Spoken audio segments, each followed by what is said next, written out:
All right, so you guys can see me in the camera, yes? I should be orange, red, or yellow, or all three, and everything around me should be blue, right? Because everything behind me is colder. So with that being said, well, maybe they are over here. Another one just went that way. Yeah. There goes another one. They're not playing. So we're gonna take me out of the picture. So everybody kind of watch how it fluctuates. See how the trees now are orange, red, and yellow? It's only gonna go based off of whatever's inside the screen. Okay, so what this guy will do, let's say we have my arm in the picture and something blue comes across and it's intelligent. It's obviously moving. It's not just a random wind spot.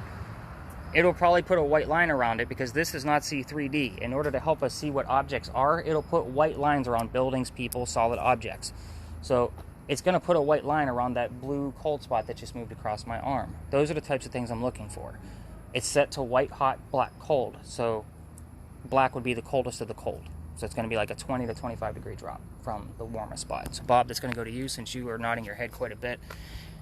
Now, you have to hold it horizontal all night long. Give us a nice video to watch later. Okay. And that red square means that it's recording. Okay. So you guys are going to have another point of reference for audio. And you're also going to have the thermal imaging video. So it's going to be the full 90 minutes to 2 hours, depending on how much activity we have. Guys, I don't work for the big companies.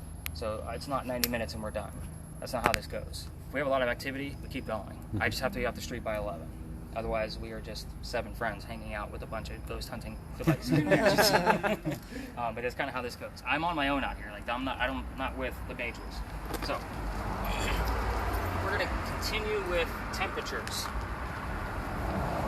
Is it Mitchell? Yes, sir. Okay. So I usually put all of the temperature stuff in the same party. Okay, does that make sense to everybody? So that way you guys aren't intermingling. Speaking of, let's cover COVID crap real quick.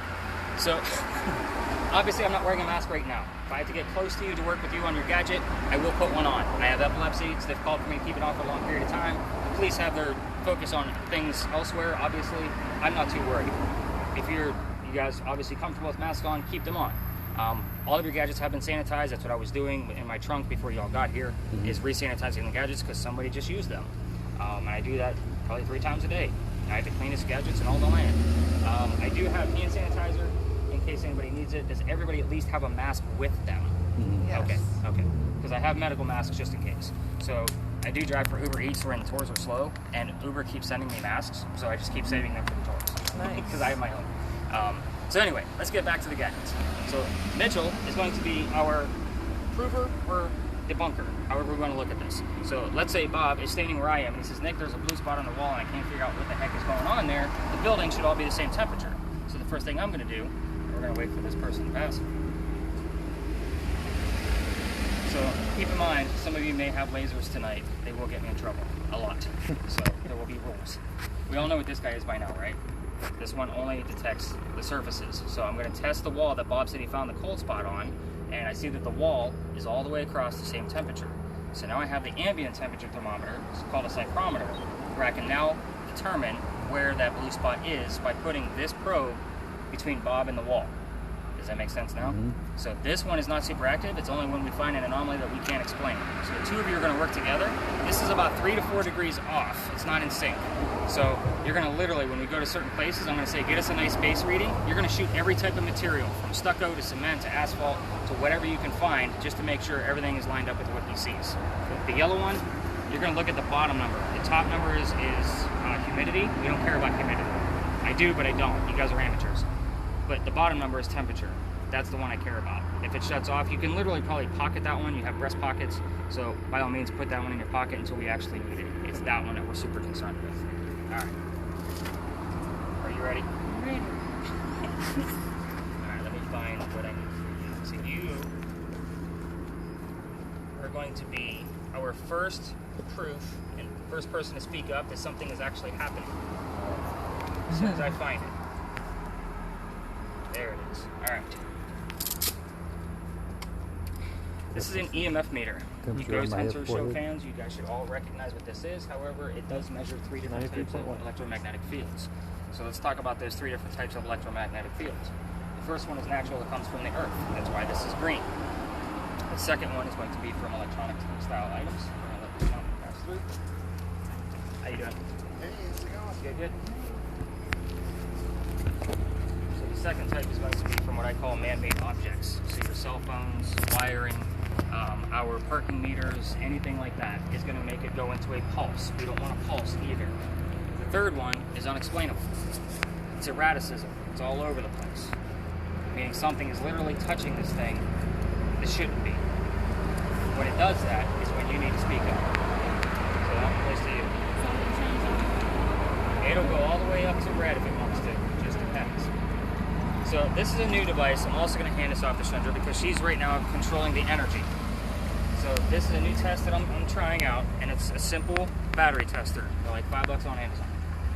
What this will do, and this is only I think the third night that I've been playing with this guy, and I've already had 2 tours that have proved it true. In the event something wants to manifest or communicate or come up on a camera, it needs some kind of energy. This provides that type of energy through the battery cell. This is going to tell us if something is draining a battery. I've tested this several times at home just by leaving a battery in there for about 2 hours. It should go down about 1/8 of an inch because it will drain a battery just by pushing that needle. Now, if it goes further than that, let me take a look at where we're at now. We're actually just out of the yellow, so it's green, yellow, red. We're just out of the yellow, and it's just barely touching the red right now, just from the last tour. So if it goes down to, say, half of that red, we probably had something draining.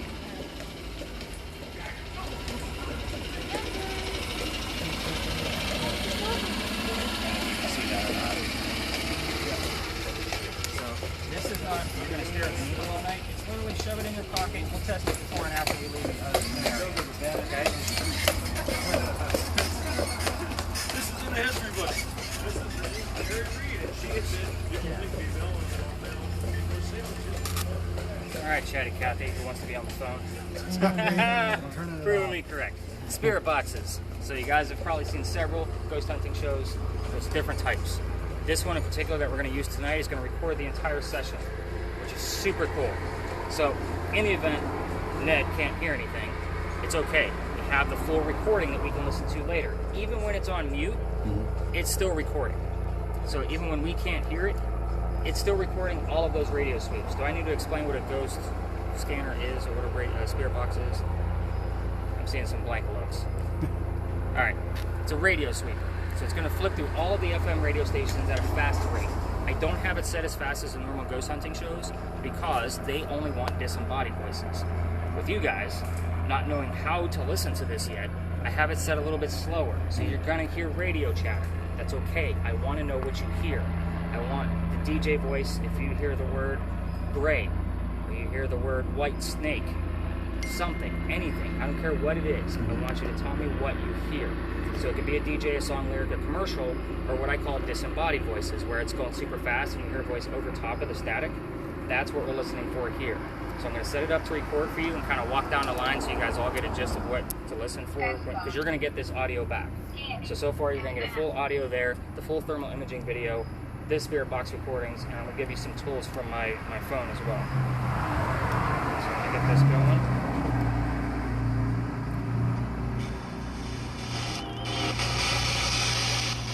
So again, you can see it's flipping through the radio stations.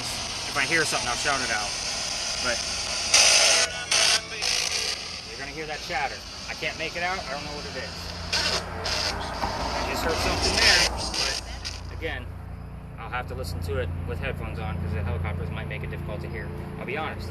Half the people I give this to can't hear anything coming out of it besides the little bit of chatter. And they can't make out what the words are. I will give you like 5 to 7 examples based on how much Ned wants to give us or what he's able to hear, just so you guys have the markers of what to go to. So it is literally just that chatter. It does not record us. It only records the radio sweeps. Does that make sense to everybody? The only thing you need to know, there's a wheel at the top for the volume. It's a turnstile. So that way you can actually control the volume. Obviously when I'm talking, I don't want to scream over helicopters and that. I'll say let's cut the spirit box, or a spirit box is up means let's get that thing up and running. What else is in my bag of tricks?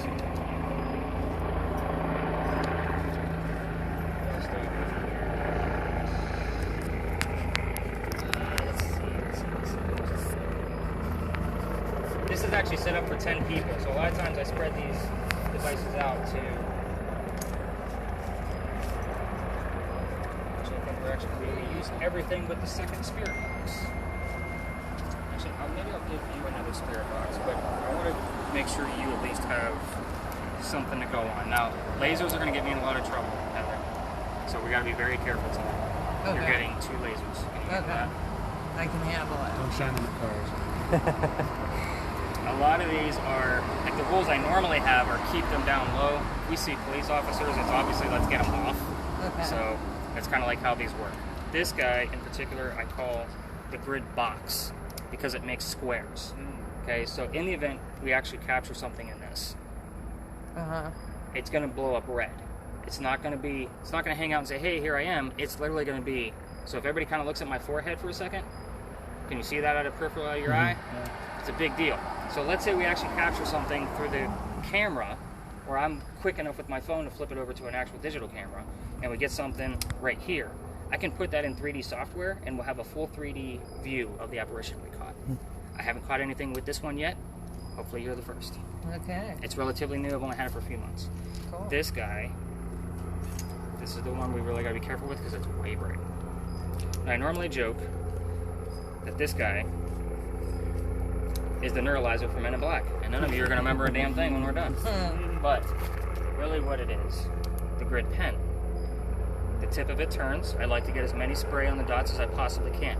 Now, how you're going to use these guys together is literally side by side and keep them within 5 feet in front of you. We're not spraying walls, we're not going up windows, it's literally on the ground, just enough to get out in front of you, so in case something passes by, you don't have to pay attention. You can help him with the spirit box and just keep those kind of sprayed out, because you both are going to see it out of the peripheral vision. Does that make sense?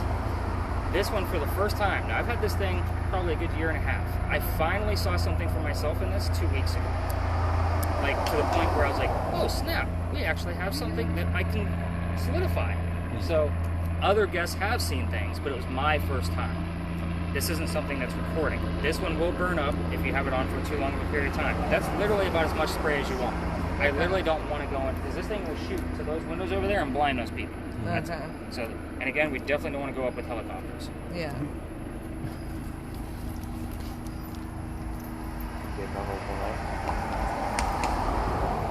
Don't cross the stream. Aha! No, you took my joke. I use that later. Alright. So to keep you guys busy, I'm going to give you a spirit box as well. So this one does not record. So this one you kind of have to verify each other. That's why I usually give it to 2 people or a couple. So let me get this one going. This one literally has one button on the back of the speaker. You can turn it however you want to, but on the back there's a button in the dead center.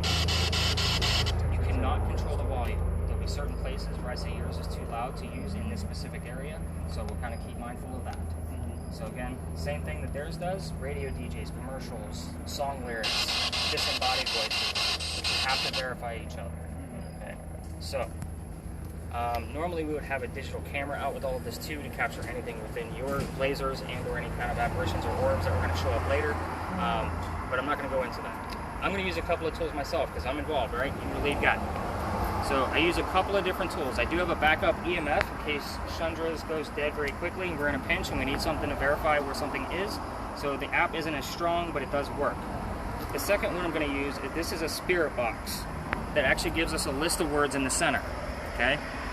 Very cool. It'll show up a new word maybe every 3 to 5 minutes. In an active area, it's going to be every second. Like, it's going to keep popping up. Now, I will tell you, 80% of this is absolute bullshit. Doesn't mean a damn thing. It's meant to be a game and a hoax. However, this helps me tie all of the rest of your data together. If we're here talking about Big John, the football player in this bar, and the name John comes up and then the word football, that's not coincidence. Does that make sense to everybody? This is about putting clues together. Now, the last tour, they had 57 words. I average about 50 to 60 words per tour. If I get more than that, it was pretty active. It's giving me the normal set of words every 3 to 5 minutes, plus the extra stuff that we're getting from our ghosts. Right. Does that make sense? So we're going to clear them out, because I already emailed myself their list. And I use one more type of spirit box, and then I'll give you the example of why I use this spirit box. It is something audible. I do keep my phone on me, and the reason why I keep the audio on my chest is so you guys can hear this one. This is a reverse spirit box. It is literally just a string of words being said backwards by a female and a male in the background. I tested it because I have enough software to cut things in pieces and turn it around myself to hear what they're actually saying. in the event I actually get an intelligent answer to a question I asked, what color is my shirt, and I get the word gray, that's obviously something that I heard in forward motion, not in the reverse. So I'm going to play it for you and then play you an actual caught EVP that I caught with this. Granted, we can hear it. So again, just a series of words being said backwards.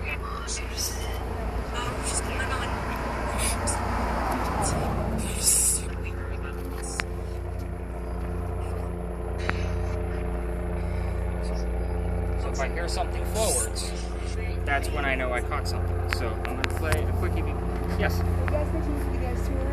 What's that? The ghost tour, the walking ghost tour? This is the ghost hunting tour. Okay, with South Carriage or no? No. No, okay. So keep walking. So, I know you there said was more South than one. Carriage? That's what he said. Yeah, I think so. That's right. I have reservations for 9:30 to meet Anson and 19 Anson Street. We're going to have to send it that way. And again, he said walk all the way down to the front of the building. We're on 2 blocks down the Boulevard? That's where we saw the guy with the carriage and the horse. He said, walk. Is this a carriage ride? No, it's the walking, but it's with the carriage people. I don't know. He said walk right to the front of the building. This is the only way to get to the front, right? Yeah, this He works there. He should know. yeah. Well, you know what? The That's front what I of the, think. But the front of the red barn is that way. Yeah, that's what he said. Walk that way to the left. We'll make a circle and see. We'll find him. Yeah. I know. And then there are more than one ghost tour at night. Yep. Nothing like this one. Alright, so let me play that quick EVP for you because you'll realize why I use this one. I really need to put it in an easier spot so I can find it. So the other night I was talking about a British woman to my group that night, and this is what popped up, and it made no sense to me until I actually talked to my guests and played it back for them.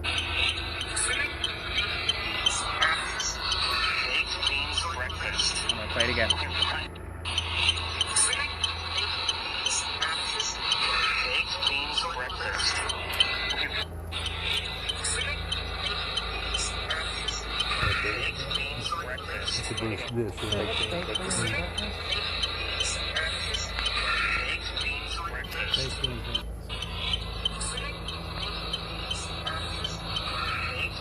Catch it? Right. Baked beans breakfast. So here's where all of this, like, that was clear as day through that reverse spirit box. Here's why I pointed out. Because the clues don't always make sense right then. The British have baked beans for breakfast. But here's the kicker. Who's got your spirit box? When I listened to it the next day, I heard the words, "I'll fix you," baked beans breakfast, and then on the word list, I got the word tea.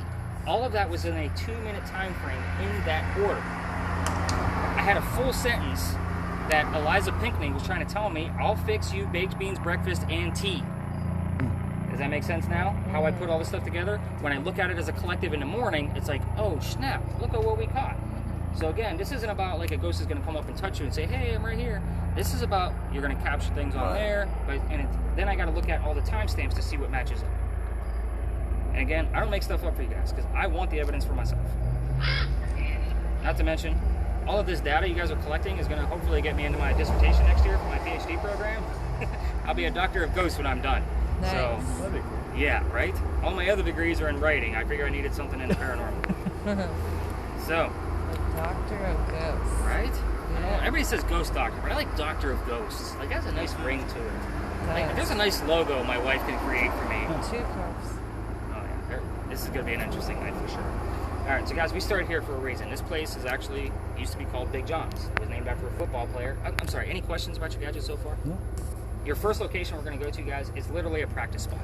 So, I'm going to bounce around with each one of you guys and kind of work with you for about 5 minutes each pair, and that way you guys get a gist of what's actually happening. So, it's haunted as hell, but there's not a whole lot of history there for me to really make it a big giant story for you, which I don't do anyway. So anyway, Big John. He used to sit in the back of the bar. He played for the 1947 New York Giants. Again, not a sports guy, had to look that stuff up. But he used to nod off to the bartender if the cadets coming over from the Citadel were of age or not to drink. And one night, 2 guys come in, and they're not of age. So John tells them to cut them off. They get pissed, they leave, they come back the next night, and they steal the cash register from the front of the bar.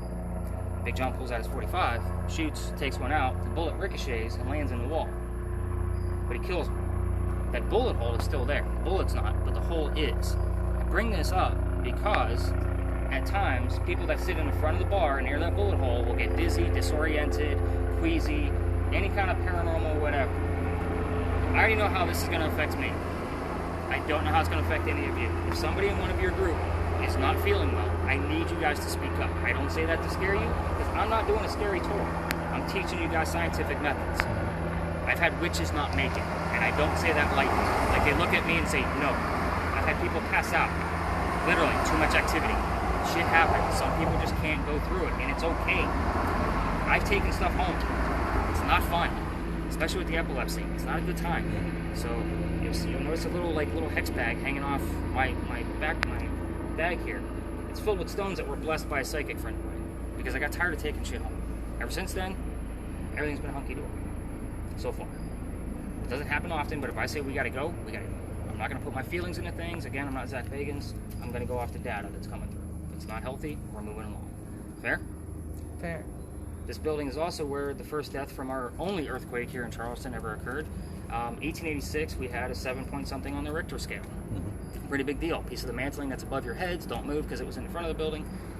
Fell off, killed somebody. His ghost is said to be seen right here on East Bay Street. However, I don't have the proof, but the previous owner of this bar, it was called King Rum Bar, if you Googled it, he has actually said to have been seen shadow people right here on East Bay, believed to be the guy from 1886 who died from the earthquake. So, that's what happens here. I'm surprised we didn't get a little bit of a spike on your AMF with that one. You guys ready to go ghost hunting? You guys tired of hearing me talk?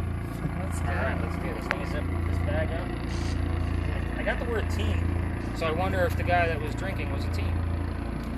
I will try to relate something to almost every word, but at the end of the day, 80% is bullshit. That's my theory, and I'm running with it. Alright, try heading this way.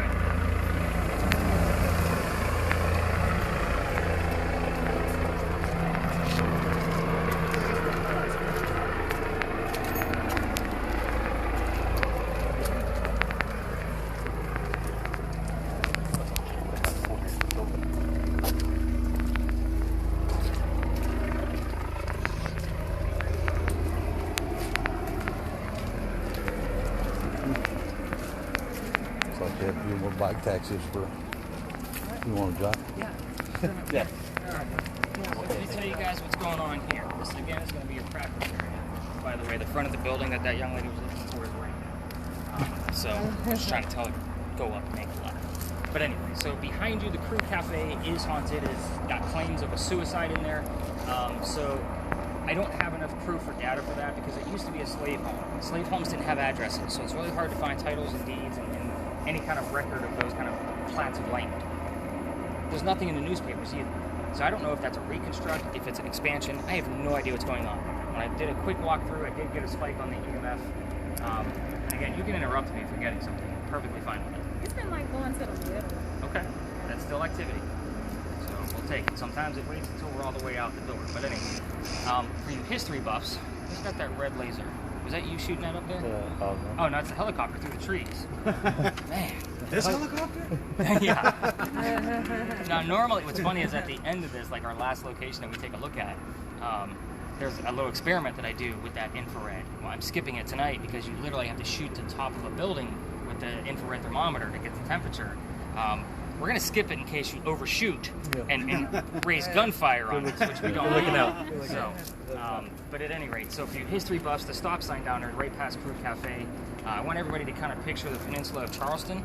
You guys aren't from here, so it used to be much skinnier back in Revolutionary days. So ship rolls up, because the water was right over here, shoots a cannonball and lands right at that stop sign. No deaths, no tragedies, no paranormal activity that I received. But just one of those little tidbits of history that I found. I'm like, oh, that's actually along my route. I'm going to kind of show that off a little bit. So where the heck are you now? This is the barn lot. I call it the red barn lot, where they keep the horses for the carriage rides. Okay, so it's also the same red barn where they kept the horses that delivered milk to Charleston. So that kind of dates it for you. We're talking 1860s to 1920s. So again, that's as far back a history that I can find on this place. That's it. Every time I'm through here, ton of activity that's unexplainable. So, here's what we're going to go through on this. Your EMF, you're going to find hot spots for this. So when I mean hotspots, that's when you guys have a spirit box. When you guys get up to that orange and red and you can't explain or see a rhythm in there, turn on your spirit box. Okay. Listen in, and you're going to ask questions. So those of you with spirit boxes and even the thermal imaging, excuse me, sorry, I'm talking too fast. How to ask questions on a spirit box. It's pretty simple. You're going to ask one question that's a non-yes or no question once every 30 seconds for about 2 to 3 minutes max. This person, if they're here, is going to be right in front of you. You're not going to ask, is somebody here? That's a yes or no question. Now, the reason why we don't do that, English guy, quick lesson. The S in yes and the O in no is a very common sound throughout the English language. It can be misconstrued as a million different things. I want you to ask questions like, what color is my sweatshirt? Think of terms of things that people might know. What color is my top? What color is the barn? What's inside the barn? Which, by the way, there are horses that's still inside that barn. Your spirit box is way too loud for them. They will kick and scare the shit out of all of us. Your lasers can go nowhere near that barn. Your lasers. Forgot I got. Who else got lasers? You did. Your lasers can go nowhere near that barn. You're going to literally keep your lasers down side by side, spread them out to about 5 feet in front of you. Nowhere near where the horses? The red barn. Yeah. So if you accidentally shoot a laser up in there, you're going to scare the hell out of them. Okay. They're pretty big ponies. Again, with your spirit box, you kind of have the gist of what I just explained to them. You can go anywhere because you can control your volume. So if you kind of see like they have, and you're going to stay away from each other. That's another don't cross the streams. I don't need you guys listening in on your own stuff. Nice slow sweeps on the thermal imaging camera. It will calibrate from time to time, but the technology of the camera is old, so it will pixelate if you move too fast. Right. Okay, the technology is really in the thermodynamics piece of it. Okay. You're going to kind of pal around with him and just keep shooting different areas just to see what the temperatures are. So you have a bunch of different types of material in here. You have metals, you have wood, you have brick, you have asphalt. There's nothing in here that's going to make your EMF go off. You're walking on a sewer line. There's nothing in here that's going to raise EMFs. So if they get a hot spot, they're obviously going to be onto something. So we may huddle everybody back up again and use one spirit box where I try to communicate, whether it's mine or one of yours. Is that fair? All right, so let's get you guys rolling through here. Let's get your spirit box up. Again, stick to the eastern side of the lot for me. And then with your lasers, again, you're going to nice slow movements. Those are actually meant to be stationary in a room with a camera, in like an empty room. So that way, in case something shows up in a camera, you're going to see something right now. So it's let's do a quick demonstration.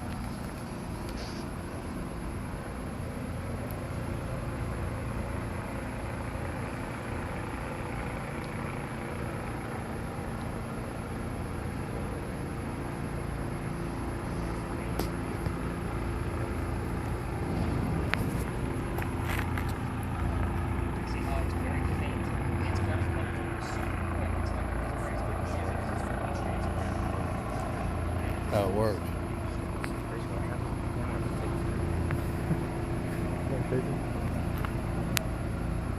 Yeah, I guess.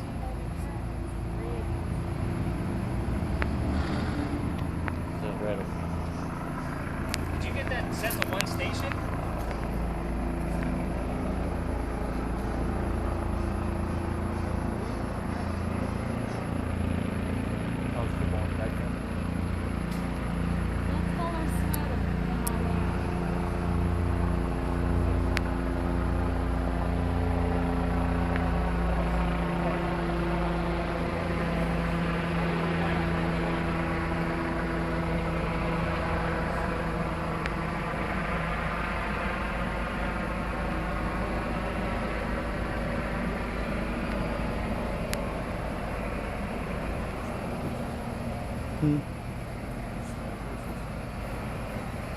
Can you? No. No. Not right here.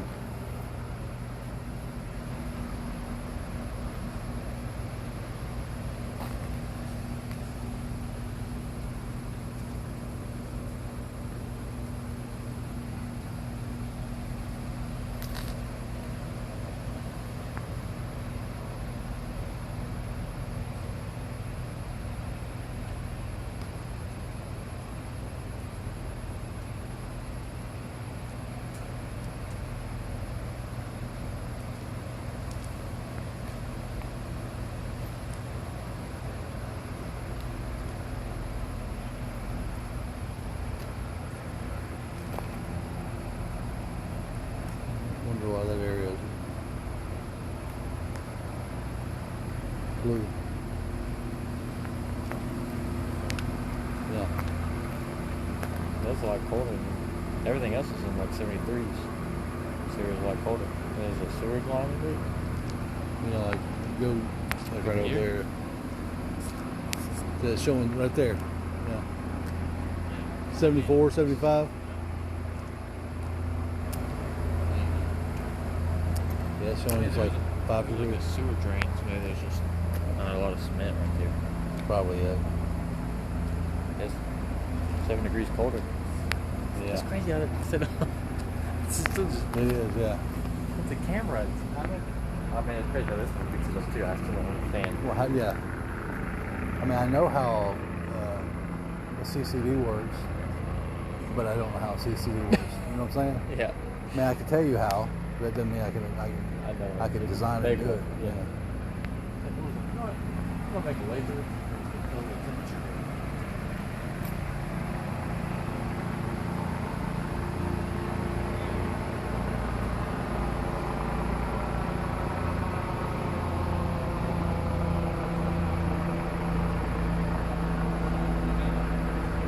What about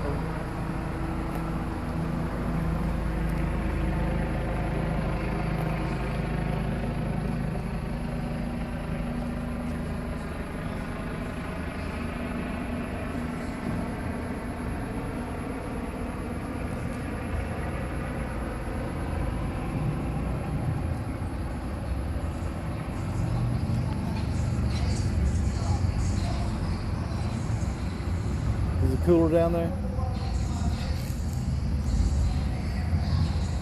I don't know. Still don't make sense. Yeah, it looks cooler. 79 over here, 80 over here. I think those are temperature too. Yeah. Oh yeah, I was gonna say they're just a little different. 75 there, so that's probably what that is. You're right. It goes this way. Maybe it turns. Well, and maybe something comes from that. It's just crazy how that even knows that there's something.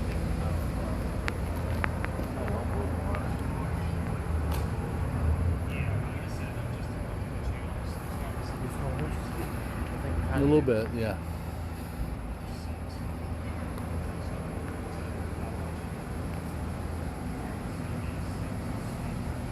The windows are colder. The tree, you can see the tree is warm. But the metal, especially at the bottom, is colder.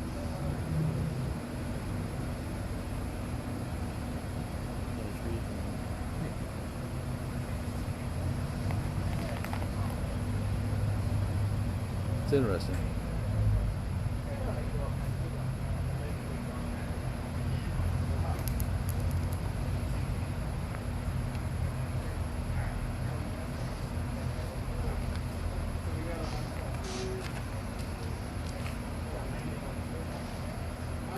Bob, can I get a picture of your shoulder of that thermal? Yeah. Just to prove I was ghost hunting to my friends. See, I did. Oh, the flash isn't going to do any good. Alright, how you guys doing on your thermal imaging? Good. There's evidently some drain or sewer under this. You can tell where it's under the concrete, where the asphalt is cooler. Cooler in one spot. So yeah. One parking space. So we see how it works. 7, Yeah. 8 Yeah. degrees cooler than And it's that. again why this is a great spot. Yeah. We just had a mishaps with the spirit box. It's not recording. So unfortunately we're gonna have to go off of their word or whatever they catch. Right. And I'll have to listen to the audio. Maybe I can make a list for you guys Okay. based on that way. But I normally, I'll go through the whole recording. Must be something wrong with that SD card. It's not full because I just cleaned some of it up this morning. So I Right. don't know what's going on. But I did just get the name John. I normally get Big John's teammates over here, so I was just telling them, I had Tom Landry in here with me last week. I had no idea who the hell he was, but apparently he used to play with Big John Oh really? like 1951. So then I started doing all the math, and I had the name Alice come up while I was nearby, and I also had the word cat come up. So his wife's name was Alicia, and his daughter's name was Kitty. So it was kind of like, this shit all adds up. Wow. There we go. It's Tom Very Landry. cool. Yeah. But big like John doesn't normally show up here. I usually get the teammates. Right. And I also got the word score. So I was kind of like, all right, we're going to start seeing some of the teammates come up. Let me see what's going on. But John, it's pretty prominent. The place will take John's. Yeah. So I'm going to take it. Like, that's a big deal to me. Not getting anything else really besides no grandmother. That's like, I got the word no and then grandmother after it. So I don't know what that means. Right. If you just didn't know who his grandmother was, or if it just doesn't mean anything, or if it's part of the 80%. If I can't tie it, it's part of the 80%. Right. So just going to call it a watch. So they were worried that their spirit box was going to be too loud for the ponies, so I told them to go ahead and cup it in their hand, and that'll muffle it a little bit, so that way they can still listen. So we're going to give them a few minutes, and then I'll move us along and watch you go learn some history. Yeah. Some cool stuff. They're working out a little bit better for you.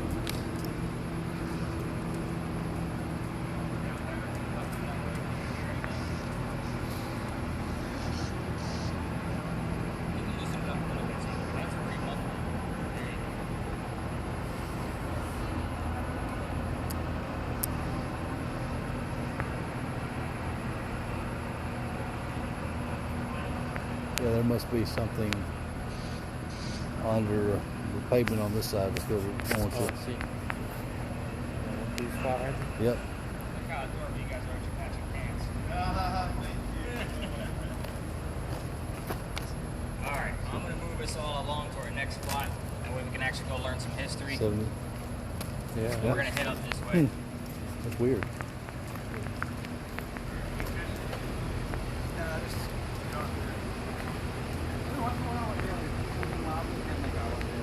Okay. And that's okay. Again, it's kind of hard to hear until you have a trained ear for it. Alright, so we're going to actually go on to the next spot. That way we can actually try to get some extras. Like a secret agent, thermal, Oh, the nighttime goggles, you know, the thermal goggles. investigative reporting. Well, you know, it's lots of movies with bad guys always turn off the lights. And like, oh, don't worry, they got the thermal, Imaging. they got the thermal glasses on. So still see you.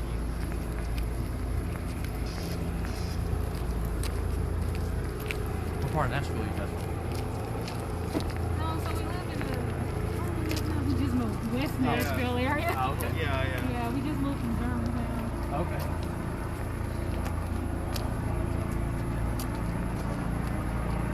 What about you? So I'm up in like White House. Oh, Nashville. And then my girlfriend's sitting in the best friend 90% of the time. Alright, so promise this is not going to be parking lots all night long. Your other ghost tours probably take you to places you can actually look at, and this is the architecture and that kind of thing. We're actually going after some truth. We're going to hit some popular spots too, but I like to talk about this particular lot a lot. This would be my grand finale if I were to ever have one. So there's a lot of activity that happens here. You're already getting some. I see that head nod. Oh, nice. So this is home of the Charles and Eliza Pinckney mansion site. So who the heck were they? They had a son named Charles, so there's 2 Charleses. Then they also had a nephew named Charles. There's 3 Charleses. The son and the nephew signed our Constitution. The son was obviously raised here. Pretty big deal, right? Wow. Yeah. I don't care about politics. I think it's cool. Great for Charleston. They lived right here, and it's sometimes Charles comes through, and I never know which one it is. It just depends. It's usually the dad. So sorry, sometimes I chuck up my own words here, but anyway, so I like to talk about Eliza. So here's the setup of the way this was. The mansion would have been in the front. This is not the original wall. They had their own little setup. This is from a restaurant called Molly Darcy's. Eliza's garden would have been lined up with that blue dumpster over there. And then the servant quarters would have been back here where I'm standing in these ones. So Eliza married Charles so she could stay here in the United States. She's from England. This is where we heard her baked beans breakfast type piece. So her dad was dying. He wanted all his kids home. She didn't want to go because she didn't believe he was dying. So she got married, became a U.S. citizen. Big age difference between her and good old Chuck. Dad got better, and he started sending her gifts from England. One of those gifts happened to be indigo. I told you that Eliza's garden was lined up with that blue dumpster. Eliza was a botanist. So what the heck is indigo? Indigo creates blue dye that makes our blue jeans blue. We still use it today. It's a big deal. It started right here where you're standing. Huge deal. So if you really want to see it in action, Jeff Goldblum did an episode on Disney Plus on denim, and he plays with indigo. So anyway, not only, we're talking colonial times, so 1760s. No such thing as a businesswoman. She was the person who sold indigo overseas to make it a huge cash crop for Charleston after our rice plantations went downhill. So the rice plantations were our big cash crop. That started going downhill. We needed something else. It was indigo. It's a pretty huge deal. There's tons of books written about this woman. She was amazing. So I've read a few of them. She's done a lot of stuff, but this is the prominent stuff that shows up in our evidence and data. Again, I'm not going to give you the full books, just enough data so you know what you're listening for. So before I asked you guys to ask questions in your spirit boxes about things you knew. Now I'm going to give you some questions to ask that you don't know the answers to. So that way you're just listening. You're not listening for the color white or red or horse. You're listening just to listen.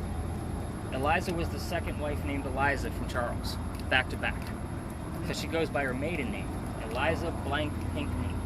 Find out what that maiden name is. Okay, it's a 2-syllable word. They had 4 kids. Do not talk about how old her kids were. One of them didn't live very long. She's listening right now, so I'm not going to go into it, but if you start bringing up that baby, all activity shuts down, normally, including the crazy EMF. That's how serious that she doesn't want to talk about it. But she had 1 daughter out of those 4 kids. Find out what the daughter's name was. You can ask her what happened to the mansion. That's a pretty simple answer. You can ask how old she was when she died. You can ask how did she die? Where is she buried? Where did she die? Any of those type of questions. Those are all direct answers that I've gotten in the past multiple times. And it doesn't just show up like, hey, this is a random word. Let's find out what it means. It was literally, I knew what the answer was. I was like, holy crap, it was a direct answer. Baked beans, breakfast, and tea, I'll take it. They're not going to do an archaeological dig here.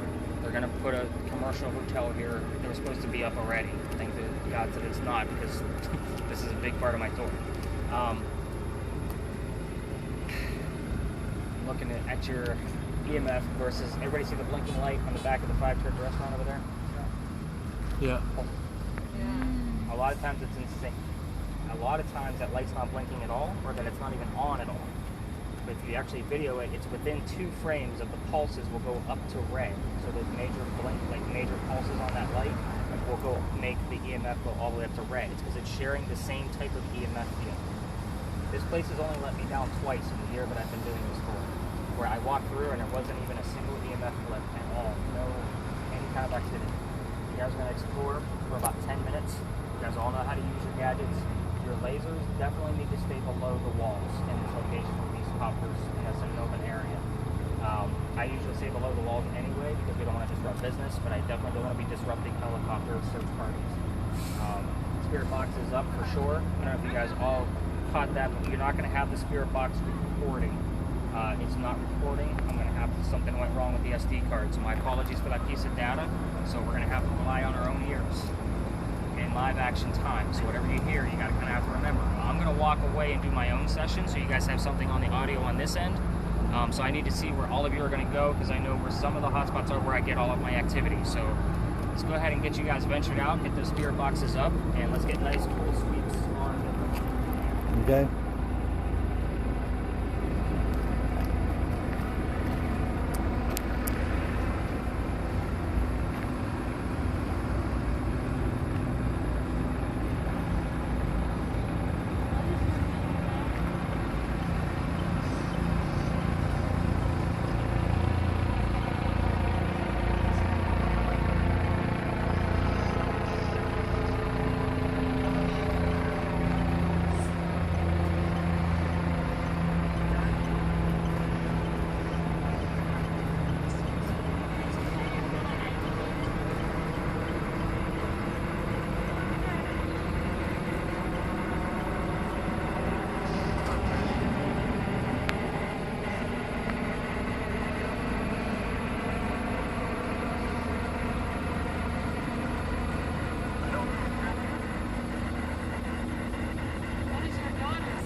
Something standing on its.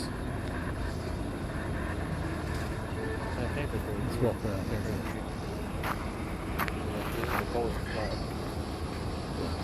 Showing 64 on this. Yep. it is on the TS65. That's crazy. It's 10-degree difference. Let's see, man.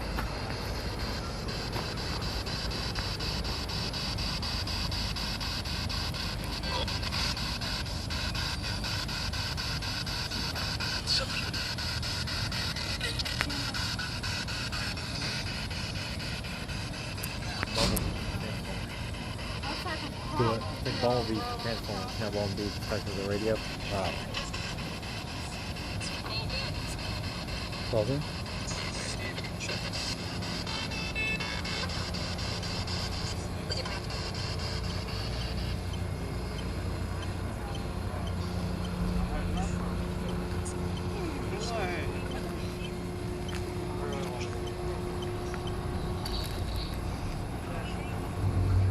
Still here towards the gate.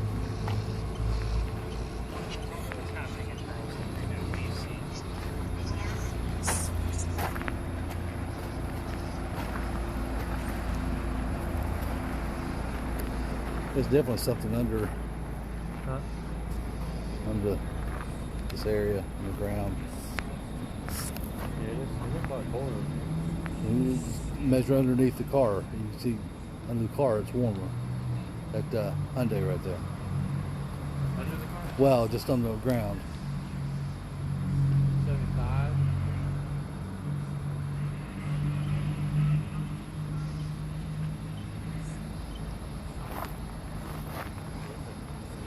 Some vehicles are sensitive to lasers, but the farms don't. So, when we have the digital camera out, I usually tell the person absolutely no pictures in here. I can tell you how many guys scream at me for people taking pictures of their cars. Really? And what they should be worried about is a camera. If I was a car thief, I can tell exactly how long these cars have been here, Yeah. based on the heat signature. Yeah. So that would Yeah, be that my one's number. not been here that long Yeah. because it's still warm underneath the car. Yeah. Yep. You can see it.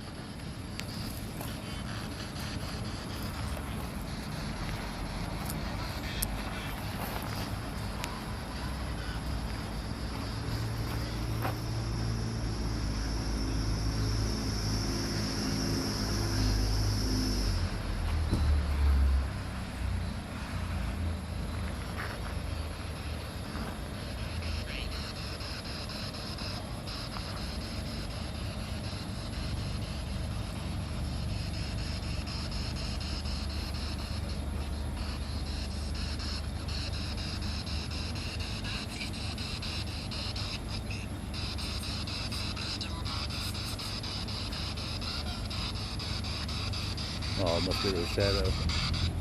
What? That's a really dark spot? Yeah, they would move. Yeah. Why is it? Must be the car over there. No, there was, as they were moving, there was a spot over to the right of them. Oh, really? Yeah.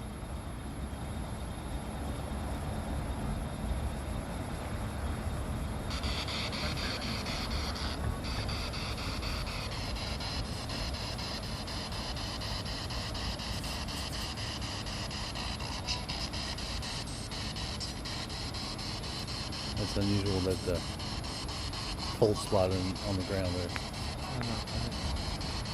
It was crazy. That was a big 10-degree difference over there.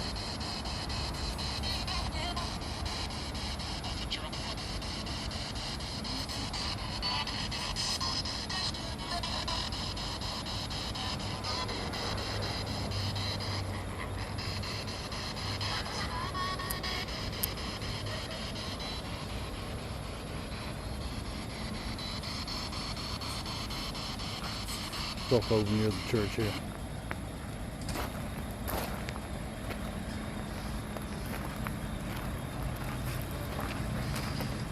Find something interesting?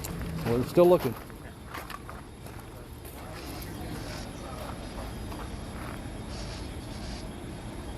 Again, that ground is really cool there, isn't it?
over here.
Yeah, that blue area is really.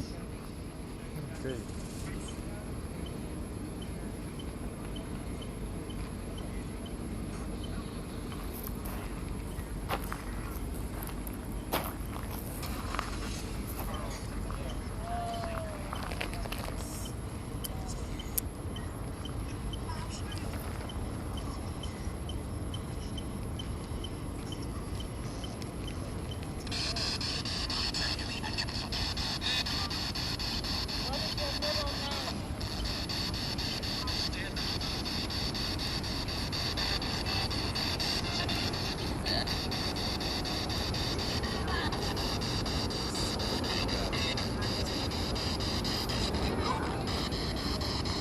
Wonder if there's.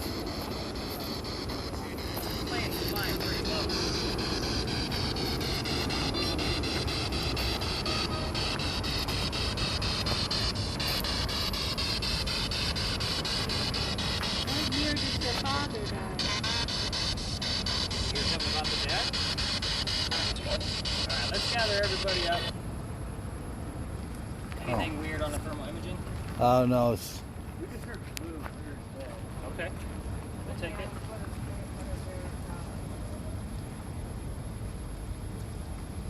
I want to say it's a purplish color. I can't remember what it is. It's not lilacs or it's something simple. So did you guys hear anything come up on your spirit box? Nothing. Okay.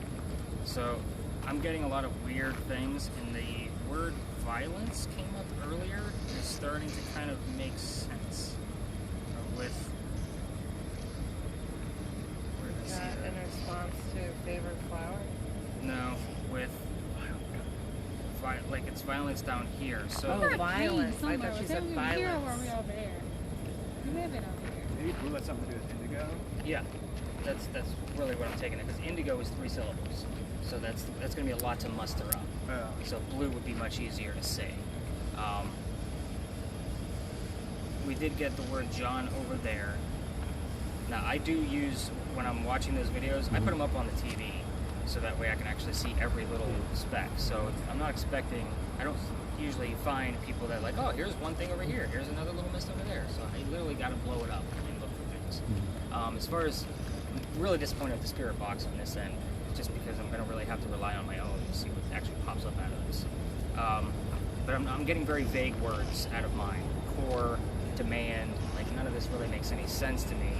But I do want to say I did get the word violence earlier. So the reason why I bring that up is because 2 nights after the riot and all of the destruction was done here, and we were starting to clean up, the entire, there's no way 2 international flights are coming in the same. Another one just came by pretty low too. I don't know if you guys caught that, but that's pretty close together. Anyway, everything geared in all of the data was all geared towards the riots. Anger, broken, businesses, glass, like it was, they were pissed off. It didn't matter what story I told, it had to do with what was happening in Charleston. So that was 2 nights after Souls. And again, not during the riot, it was 2 nights later, kind of like how everybody got to see what the aftermath of it was. But again, I'm kind of expecting some of that tonight, just because it happened once before. So we'll kind of see what goes on with that. You guys said you kind of heard the word pain. We were over there at the bar. Okay. And that could be just the way somebody died, painfully. So we're actually going to walk about 4 blocks up East Bay Street, and we're going to go up to Lodge Alley. So a couple things with your devices, absolutely no lasers whatsoever. Please listen to your spirit boxes. Keep a good video going. Your EMF is going to go crazy because the parking meters, our electrical lines for that are underneath our sidewalks. So those are strong enough to actually touch your EMF, so don't get excited when that actually starts to go off. But in the event, I'm listening for names as we get to closer and closer to Lodge Alley. So I'll get more into that, but I don't get a whole lot of names. So when I do, it's pretty exciting because that's a pretty direct relevance to the location. Now, blue, we can assume, is indigo, right? But when I get something like Benjamin, and I know that he lived in Lodge Alley in 1801, that's pretty good tie. There's another big plane. Sitting sideways. Yeah. Like, our airport is that way. So that would be 3, I mean, they're coming in off of Washington Park. Just kind of right here.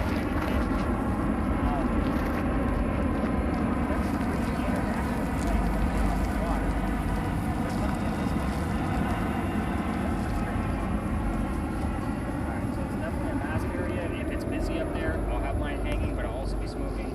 So I'm not super worried about it. I gave you guys a one spot to take this.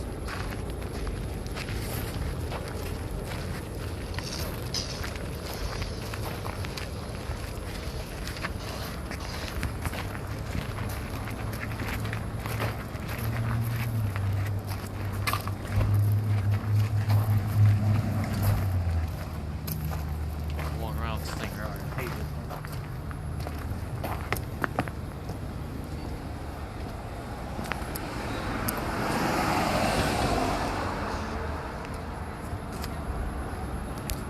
Oh, thanks.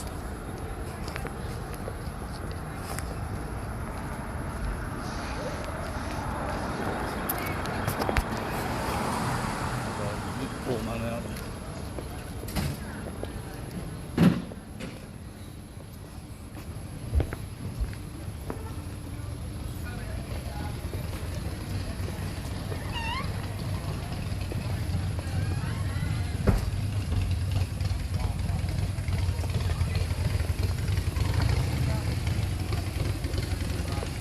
There's a lot of it. Huh? He knows a lot of that history. Mm-hmm.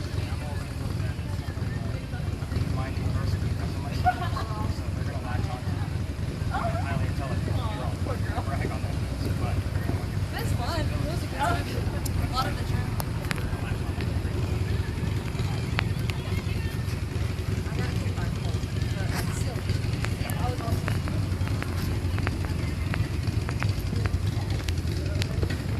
That place is advertised as public restroom. Was it really?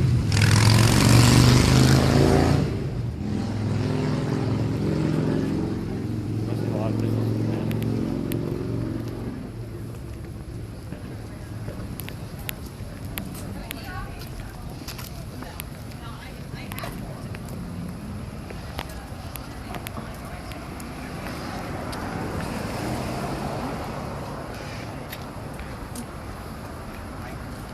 Are you those things a radio shack thing?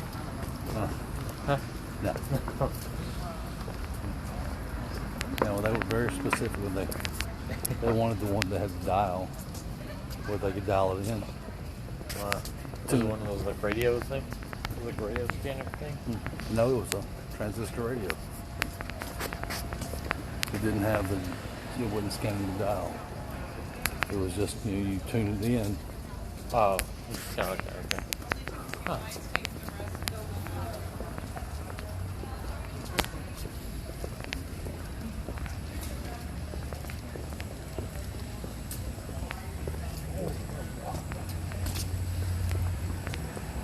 Okay.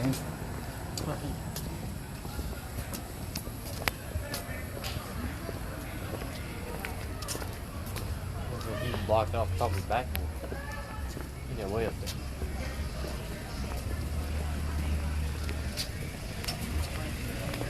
Speaking of which, once everything gets back to normal on to another hockey game one day.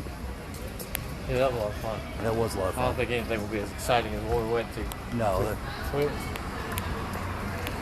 That was just crazy. I wonder if it's ever really happened in hockey before. I don't think you see a lot of buzzer beaters, you know? no.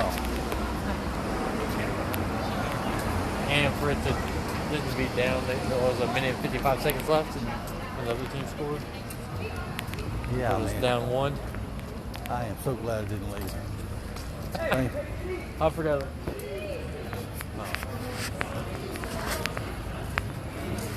I see a fight. Let's take catch them and throw them in the can. You see that blob there? The blob was getting upset with the other blob. You can tell because it's extra red.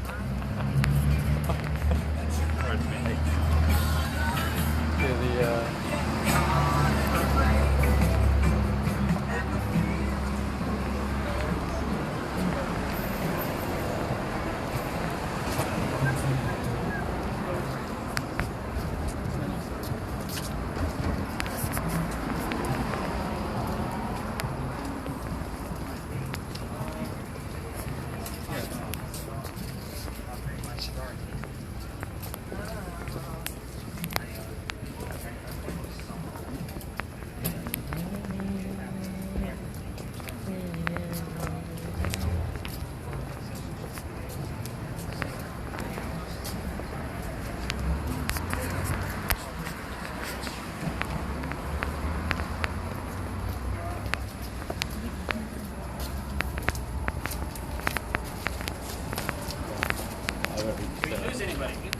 Nope, we're good. Yeah, we pretty much if we left. Yeah. Oh, You like, you ready to go? Oh, I might as well stay. I would have been so mad if I would have blamed it on you too. Why didn't you tell us this time? But I wonder if we had I think if we left, I don't know if we would have known about it maybe. No, we would have heard it. Yeah, I guess as we were leaving the thing, everybody just going We crazy. would, yeah, because we wouldn't have been out of the building by the time. Yeah, that's true. That's crazy. Yeah,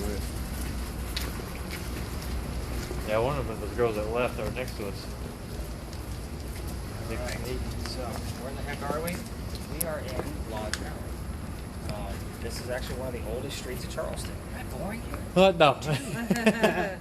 We've just done a lot of walking today. So this actually used to be a street. Believe it or not, people lived here. So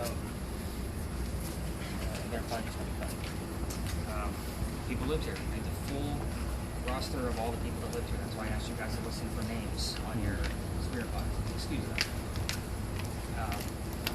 So did you guys hear? I know you weren't somewhat listening, chatting with me. Yeah. Did you guys hear Betty? You still heard Betty? You heard Betty again, or just from before? No, That's earlier. we didn't do it when we were walking this way. No, not Okay. Alright, so the name Benjamin, along with two guys resident here, so when they show up together, yeah, that's kind of how I think we have hot shadow figures in here. The digital camera and the thermal imaging camera sync up to the same timestamps. With weird light anomalies in here when I had that digital camera out. Just odd things kind of going through here. Now the building I'm leaning on is named the Lodge Alley Inn. They all have their own ghosts. None of them relate to Charleston history. I don't have any data to prove it. They won't give me free rooms, so they won't let me investigate. They all want to tell me, but they don't want to let me find out for myself. I could actually, I'm probably going to start up again in January, see if anybody's going to let me have a few free nights in some of these haunted places, so I can actually debunk them or prove them true and throw them on the podcast. Because if it's true or not, I make an episode. But this is also where the Masons used to meet. So again, the bricks you're walking on are original. These are clay bricks. So the Masons used to meet down here on hot, sticky nights and suspenders and talk business. So, how you doing, guys? Good. So they know a little bit about the people that used to live here, and they were considered lower class. So again, water's that way. The water was much closer. Low tide, this is not going to be a very pleasant place to live. It's going to stink to high heaven down there. Plus, you see how close knit it is. The archaeological dig that they found were some of their tools, some of their silverware, some little pieces of their clothing. Like there's a full report on it. If we get anything that actually ties into that, you guys. Motorcycle? That's good. Sounds like a howl. Yeah. Yeah. It's another low flying plane. Yeah. They're really low tonight. Seriously, this is weird. But anyway, cool place to just stop, kind of catch our breath for a minute, see what words came up, see what words you guys heard along the way. We're going to actually walk through here. Bob, if you can actually, when you go through here, kind of focus your camera on that left wall, that half wall. Okay. That's where I caught the shadow figure before. So we'll kind of see if we capture anything else. But we're going to be in a neighborhood. Yeah, it's a great picture spot. Yeah, it really is. Not many tourists come through here unless you're taking an alley. Can you point the thermal thing that way for me? Yeah. Hey, picture tour didn't happen. So when I have the digital camera out for a 10, can you actually capture something? I'm not the person that looks at this. My wife does all of the graphic design and photography work for Stories in the Cemetery. She designed that from scratch. I have my own author logo. You know, she designed, like right now we're redesigning my website because I'm breaking away from my silent partner who just holds the health insurance. We're starting that in January. So when you guys look at the website tomorrow, please excuse the mess. It is a little messy right now because we're just moving stuff around, making sure pictures fit and all of that mess. But it's going to be a much nicer, cleaner fit, much simpler. But at any rate, she actually is the one that will find those anomalies and then debunk them or prove injury. See that she can actually look at it because that's what her degrees are in. Mine are in writing, hers are in graphic design. So we're a perfect match. Hey guys. Oh, ski guy. How are you? Great. How about you, kid? Good. She actually does all my book covers. So she designs them all. She works with different artists from around the world. She does a really great job. So you guys will see my books alongside the web pages. She designed them all from scratch. So that's awesome. Yeah, I know, right? It saves me a ton of cash. Yeah. So we're gonna actually take a walk over this way.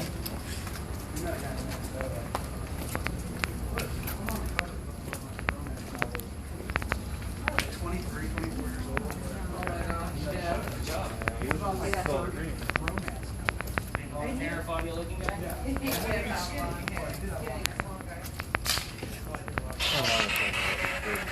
You're right. All these books.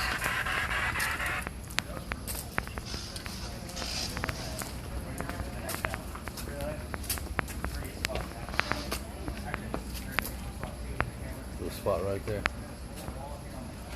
Is it, see if that's a different temperature. 67 right there. Probably the same. There's a spot that's,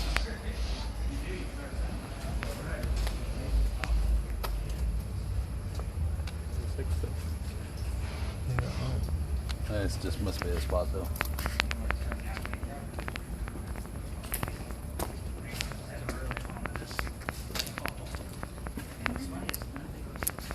There's a picture right there. The windows on the side and the steeple. Oh. It is. It's one of the most popular areas, plus it's gorgeous. That's the reason why I take you guys there. He's going to actually grab a picture for himself going that way. But yeah, every other place that we go to, no other tour does. So these are all the weird off-the-cuff stories that you're not going to hear anywhere else. Only because we can prove them right or wrong, really. A lot of research went into how we were actually walking, just so you guys know.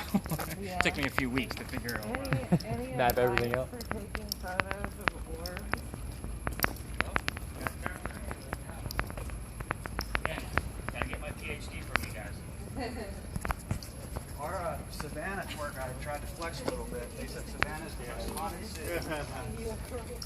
Yeah, we weren't sure about that. Honestly, after being you guys approved, yes.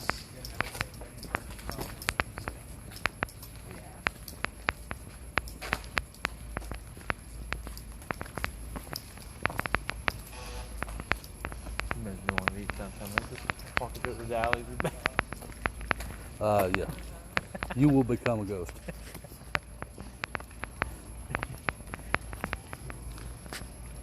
There's something And about. if you can catch it, the moon is just next to the St. Philip steeple. If you can catch it from here. Oh yeah, that looks really cool. Right about here you might be able to. great seeing Jeffy work through. Hold this for a second.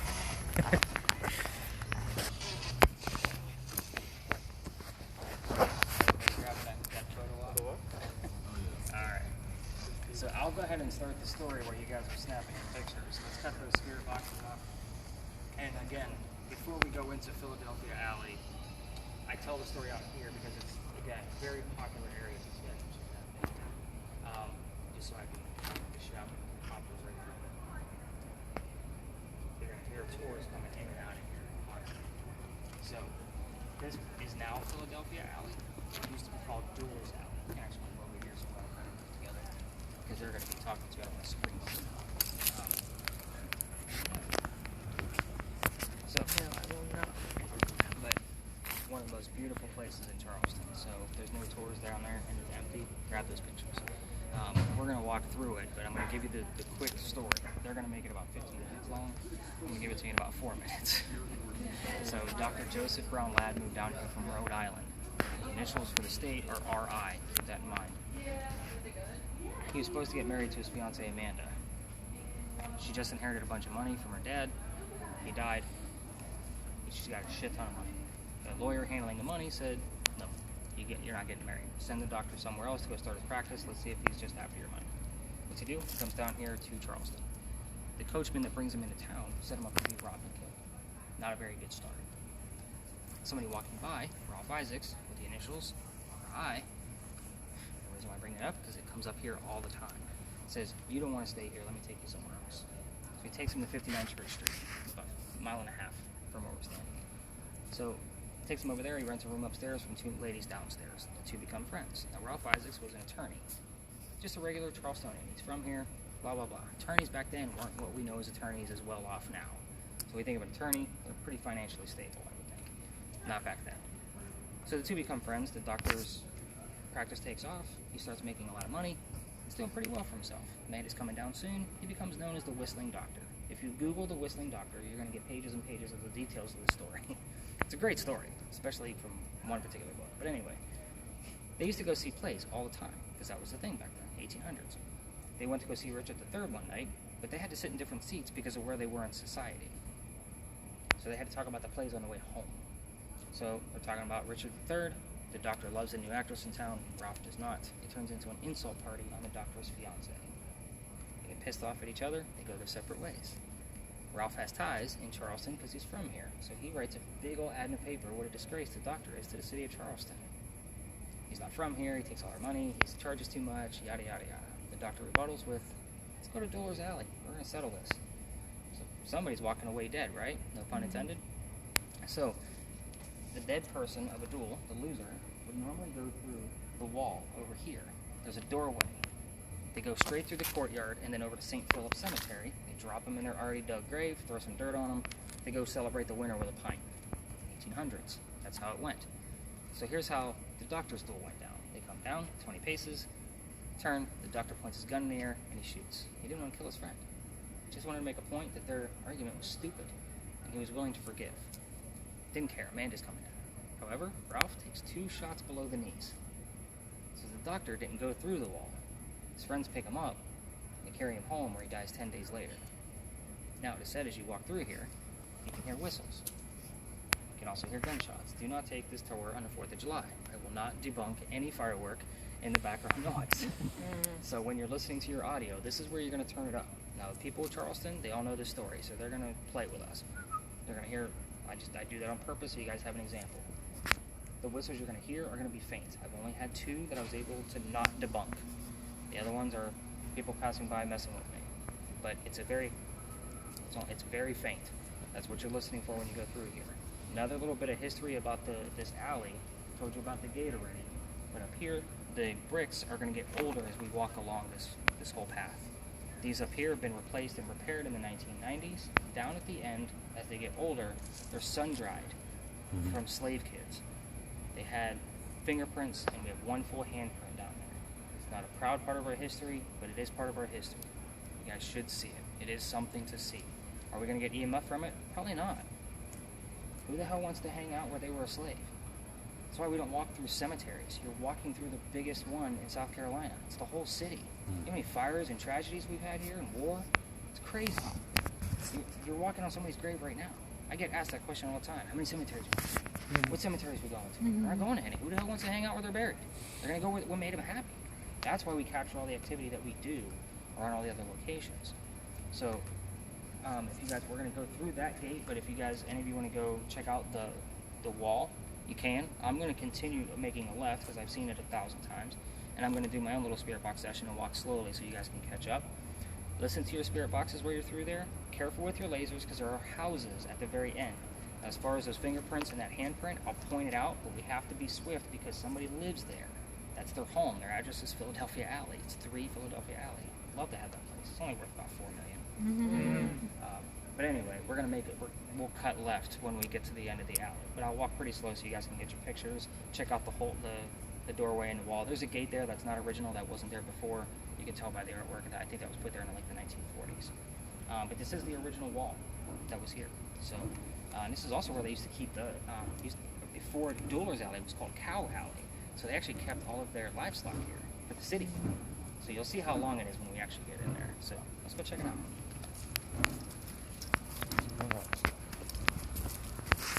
Really quiet on me.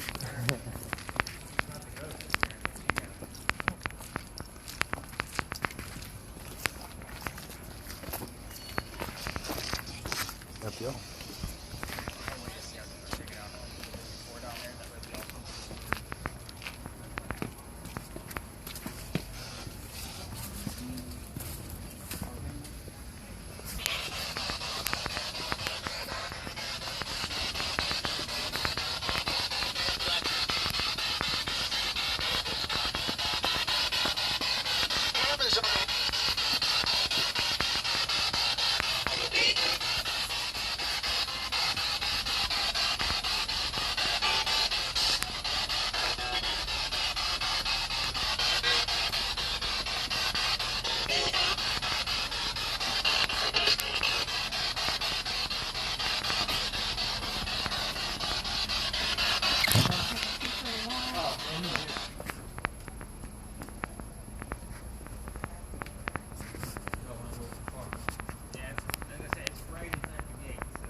Graves in there, they probably just put turf on top.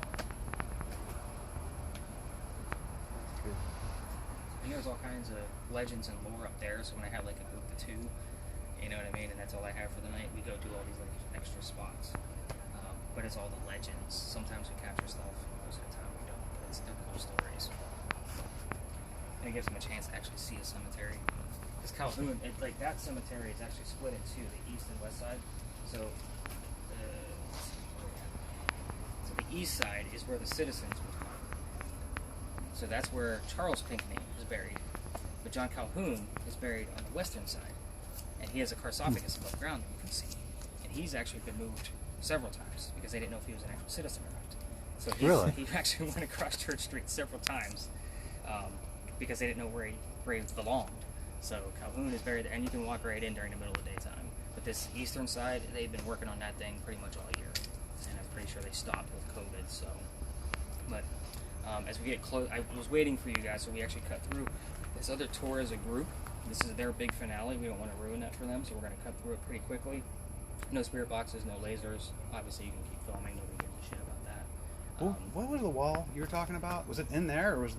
This is it right here. Oh, this one. You were right. This is the doorway right here. I'm standing right in front of it. Oh, wow. So they would literally go take the dual loser through here, make a left, drop the body. You know, there's probably bodies buried underneath that turf you're looking at. So again, I don't normally get any activity out of it, and nobody ever talks about why this gateway is here. And I can't even remember where I found that data, but I'm like, that's the coolest thing to add to a ghost hunting tour ever. Like, I'm gonna definitely add that. Yeah. I actually think that there is like a daycare over here. Charleston is so weird. We have random stuff in the weirdest spots that we do. And actually, what's funny about this is like this whole thing you guys are taking part of right now. The goal for this is to actually have a Stories in a Cemetery store where I sell ghost hunting equipment and books on the paranormal, plus my own books. But the upstairs will be apartments, kind of like a Big John's. That would be ideal for me to actually buy. And I will rent it out as a haunted hotel, and every room will have a kit. And they'll get an hour training session with me, and I'll upload all their data the same I do for you guys, only I'm going to charge them $500 because it'll be a 3-bedroom apartment that they can fit 10 people in. So they can party up all they want to. Yeah. You know, split it 10 ways if they want to, but I will charge $500 and get it. And to be honest with you, we're getting close to October. Prices for this tour go up in October, so you feel fortunate. It's going to go up significantly, and I'll get it because I'm the only guy who does this shit. So. Nice. So that tour is actually a pretty decent size, so we're going to walk through it pretty quickly. Like once I get there, I'm going to scoot real quick so that way I'm not interrupting for too long. Whistle. You can whistle if you want.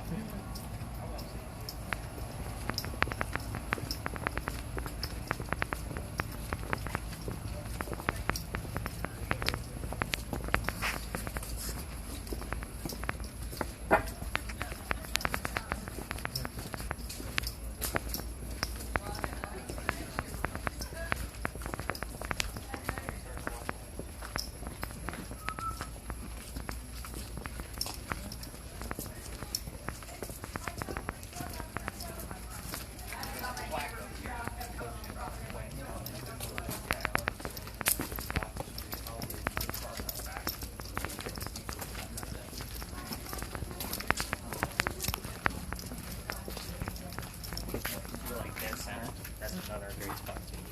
Oh, look Step at back here. See what Texas? Oh yeah.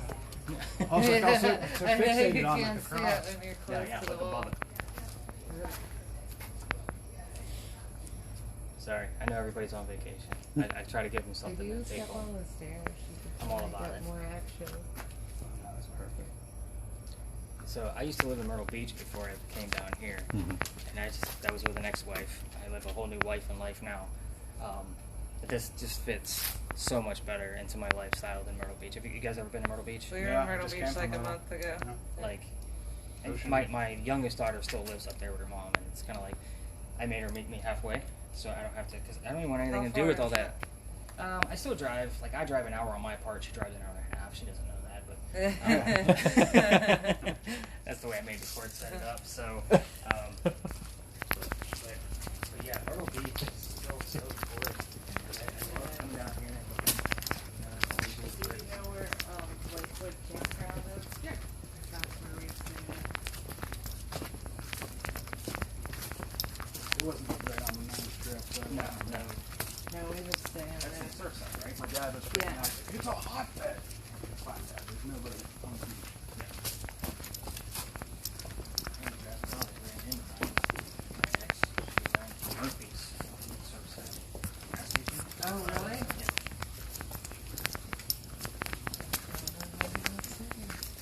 I have the same eye. This is the house I'm talking about. So we can see some of my fingerprints. This is the house.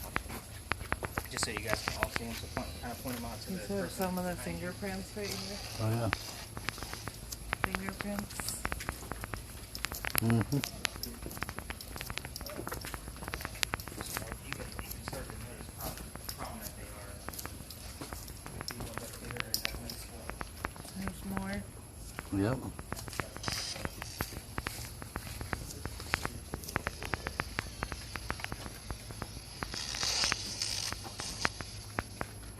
I'll show you guys the full handprint. Well, I'll show them the fingerprints right there. Do you guys see the fingerprints? Here's that handprint. Mm-hmm. See how small it is.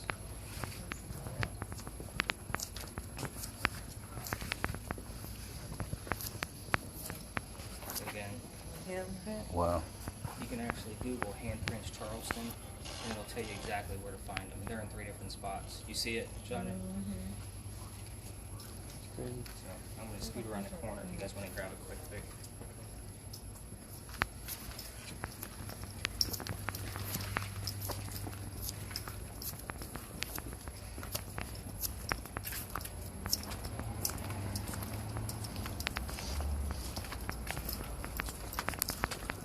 Nice car.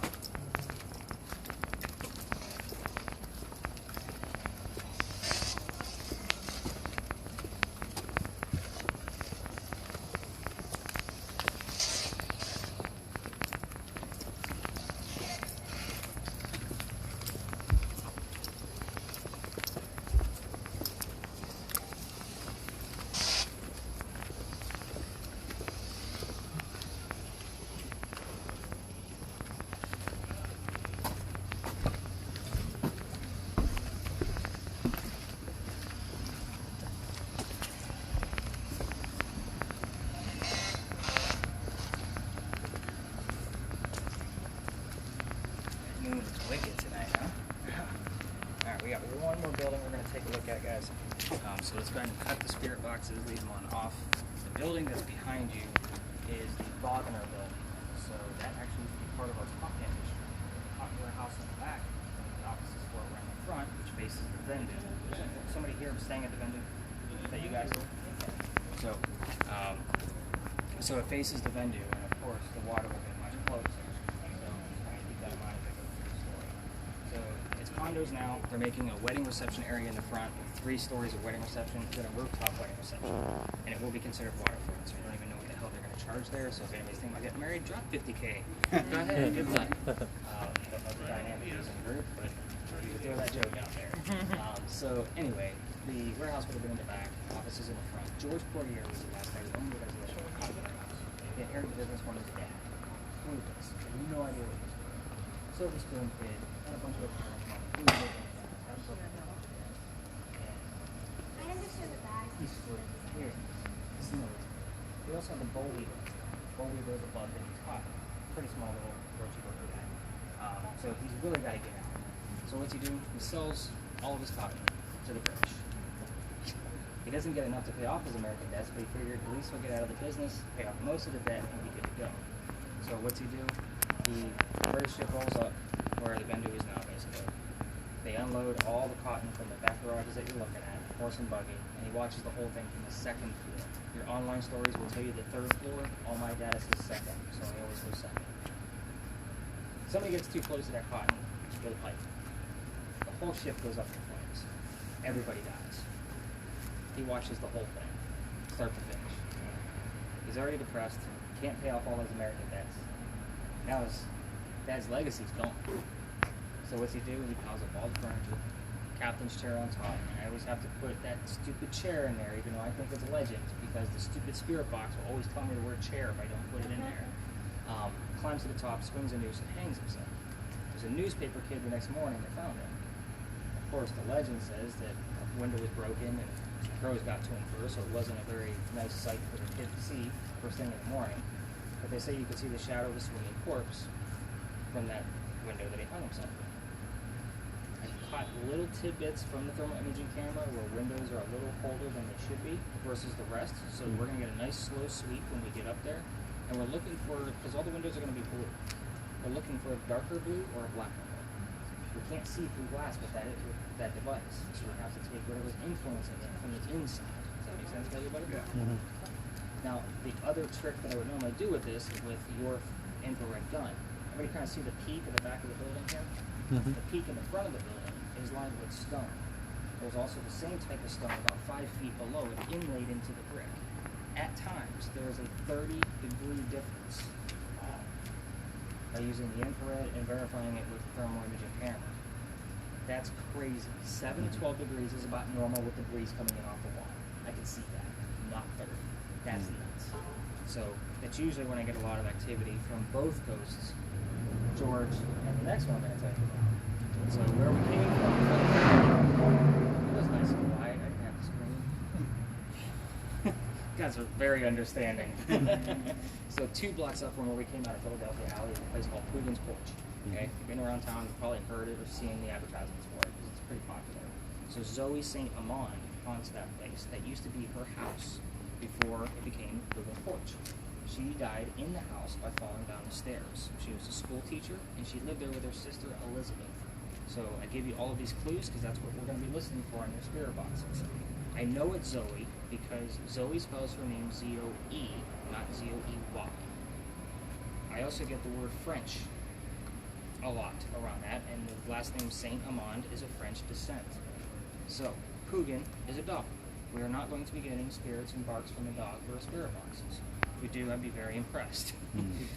So Zoe didn't know Pugin. Pugin started coming around when the construction crew was changing the restaurant into the restaurant, from house to restaurant. Once the dog died, they made a little memorial for him. I'm not even sure he's buried there, to be quite honest. But Pugin will pull on kids' pant legs while they're eating. But I will normally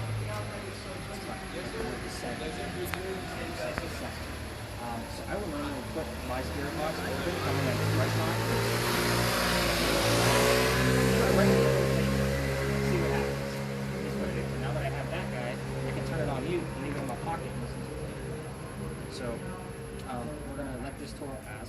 him do his thing. Because those are the kinds of things we're looking for. I think it will work for on my last tour, just before you guys, when we were near there. Because I was asking Zoe, what does your house look like now? Restaurant is a very long term. We talked about syllables before. So fork, spoon, table, food are common terms that she'll tell me. And it can be either way. And again, I told all of you Spirit Box folks, the answers to these questions can go anywhere. So I will lead the way. We'll cross it legally twice. We'll check out the front of the building. If I feel like it's dead, we'll call it a night, because this is literally a hit or miss. And that word fork came as I was walking away from it. It was a very delayed response. And that happens too. You got to give these people time to muster up the energy to tell us what the hell they want to tell us or answer our questions. And again, I ask the same damn questions every night, so I'm tired of it right now. But we're going to cross legally twice, turn the spirit boxes at an audible level, keep you somewhat cupped like you were doing before. That's a great job, by the way. So we're going to listen to that. EMF is going to go crazy when we get to the front. Where are we with our battery? We haven't checked on that thing all. This battery's low. How low? Like, basically big. When did it do that? Which location? I just looked at you. Again, On the alley? this should only go about 1/8 of an inch. Yeah, I remember it was right in the red. Yeah, it just started. So I mean, it's almost dead. So we definitely had somebody trying to draw something up. Now I'm super pissed that the spirit box wasn't working properly, because we could have probably had some really good answers. But anyway, we'll see what's on the thermal imaging and the word list, and we'll regularly got some extra data to give links to verify. And by the way, I'm not just making stuff up when I give you my quick analysis. I'll give you the links to verify how I connect all this shit. It's not just a, hey, I wrote this article and here's what it says. It's like, here's where I got the information to write that article. So, all right, let's go take a walk.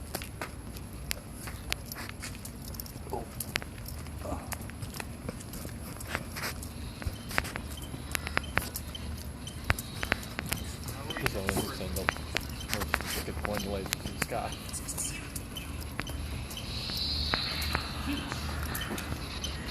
We got Zoe. Told y'all Zoe was a teacher.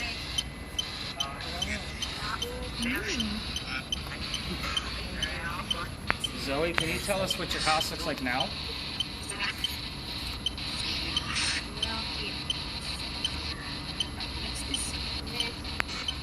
I heard Nick, rewind by 5 seconds. So whenever I hear something, I repeat it, and you'll hear me say rewind by 5 seconds so you guys can verify. Oh. Zoe,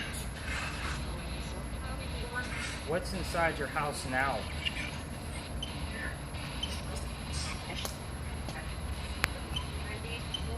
You need more. Rewind by 5 seconds. What can you eat with?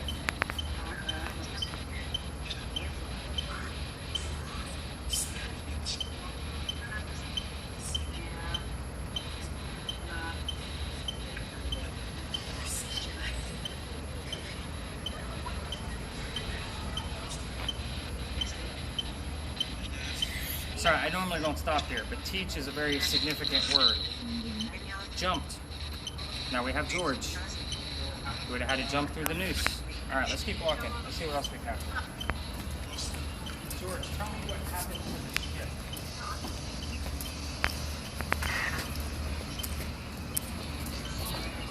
Okay.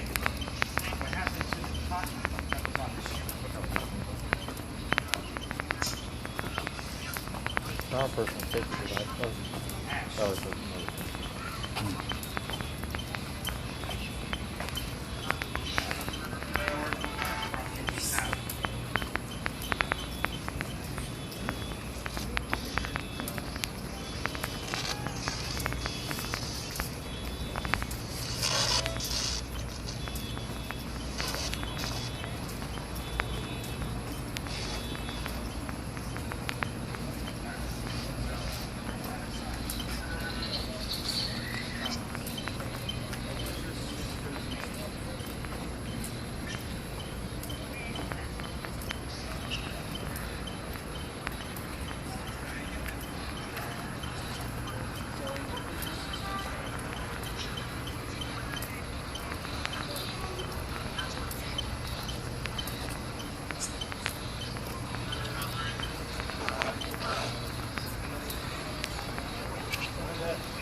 What do you say? Work? Think for us.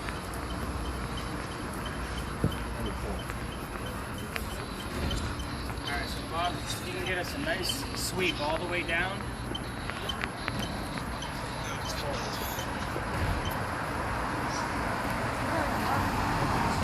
Yeah, I'm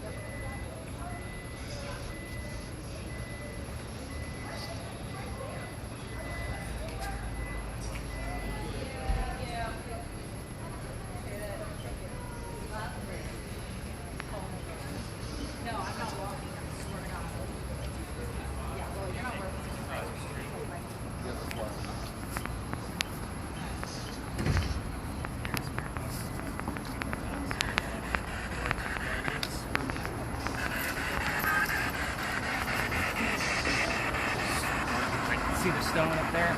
Those are the two stones I was talking about.